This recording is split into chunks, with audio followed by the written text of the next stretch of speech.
Веригите на Husqvarna са адаптирани към моторните триони на Husqvarna и се предлагат в два варианта – семичизел и чизел режещи елементи.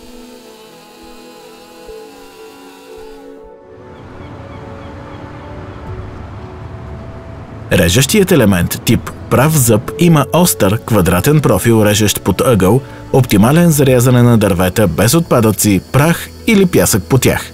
Режещият елемент тип заоблен зъб има леко заоблен режещ ъгъл, разпределяйки износването и повреждането по по-дългия ръб. Този дизайн го прави подходящ за работа в кални, сухи и прашни среди.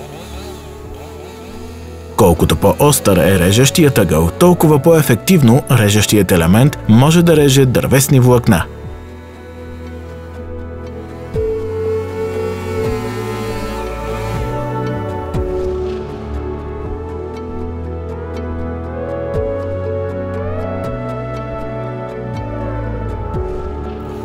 Независимо кой вариант изберете, винаги ще получите оптимална ефективност и производителност от вашата верига Husqvarna X-Cut.